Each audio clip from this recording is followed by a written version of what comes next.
श्री सत्यनारायण व्रत कथा अध्याय दूसरा। सूत जी बोले, ऋषियों, जिसने पहले समय में इस व्रत को किया है उसका इतिहास कहता हूँ, ध्यान से सुनो। सुंदर काशीपुरी नगरी में एक अत्यंत निर्धन ब्राह्मण रहता था। वह भूख और प्यास से बेचैन हुआ नित्य पृथ्वी पर घूमता था। ब्राह्मणों से प्रेम करने वाले भगवान ने ब्राह्मण को दुखी देखकर बूढ़े ब्राह्मण का रूप धरकर उसके पास जा आदर के साथ पूछा, हे विप्र, नित्य दुखी हुआ पृथ्वी पर क्यों घूमता है? श्रेष्ठ ब्राह्मण, यह सब मुझसे कहो, मैं सुनना चाहता हूँ। ब्राह्मण बोला, मैं निर्धन ब्राह्मण हूँ, भिक्षा के लिए पृथ्वी पर फिरता हूँ।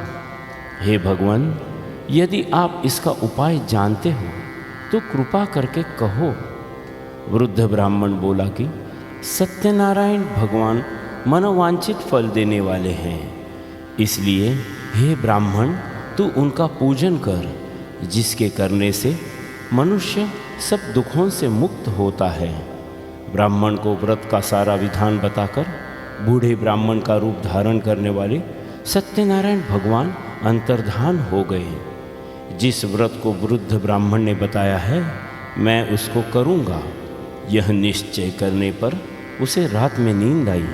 वह सवेरे उठ सत्यनारायण के व्रत का निश्चय कर भिक्षा के लिए चला गया। उस दिन उसको भिक्षा में बहुत धन मिला, जिससे बंधु बांधवों के साथ उसने सत्यनारायण का व्रत किया। इसके करने से वह विप्र सब दुखों से छूटकर अनेक प्रकार की संपत्तियों से युक्त हुआ। उस समय से वह विप्र हर मास व्रत करने लगा। इस तरह सत्यनारायण भगवान के व्रत को जो करेगा वह सब पापों से छूटकर मोक्ष को प्राप्त होगा। आगे जो पृथ्वी पर सत्यनारायण का व्रत करेगा वह मनुष्य सब दुखों से छूट जाएगा। इस तरह नारद जी से नारायण का कहा हुआ यह व्रत मैंने तुमसे कहा। हे विप्रो, मैं अब और क्या कहूँ? ऋषि बोले, हे मुनीश्वर, संसार में इस विप्र से सुनकर किस किस ने इस व्रत को किया, हम सब सुनना चाहते हैं। इसके लिए हमारे मन में श्रद्धा है। सूत जी बोले, हे मुनियों, जिसने इस व्रत को किया है वह सब सुनो। एक समय एक विप्र धन और ऐश्वर्य के अनुसार बंधु बांधवों के साथ व्रत करने को तैयार हुआ। उसी समय एक लकड़ी बेचने वाला बूढ़ा आदमी आया और बाहर लकड़ियों को रखकर विप्र के मकान में गया। प्यास से दुखी लकड़हारा उनको व्रत करते देखकर विप्र को नमस्कार कर कहने लगा कि आप यह क्या कर रहे हैं और इसके करने से क्या फल मिलता है? कृपा करके मुझसे कहो। ब्राह्मण ने कहा, यह सब मनोकामनाओं को पूरा करने वाला सत्यनारायण भगवान का व्रत है। इसकी ही कृपा से मेरे यहाँ धन धान्य आदि की वृद्धि हुई है।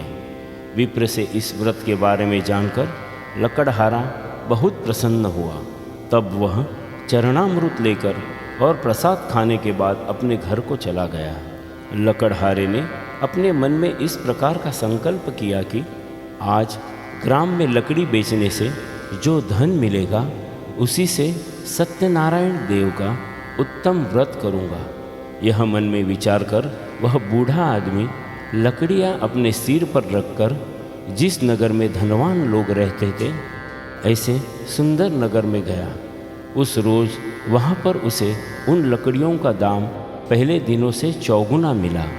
तब वह बूढ़ा लकड़हारा दाम लेकर और अति प्रसन्न होकर पके केले की फली, शक्कर, घी, दुग्ध, दही और गेहूं का चूर्ण इत्यादि सत्यनारायण भगवान के व्रत की कुल सामग्रियों को लेकर अपने घर गया। फिर उसने अपने भाइयों को बुलाकर विधि के साथ भगवान जी का पूजन और व्रत किया।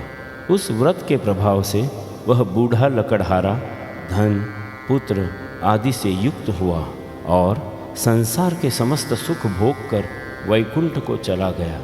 श्री सत्यनारायण व्रत कथा द्वितीय अध्याय संपूर्ण।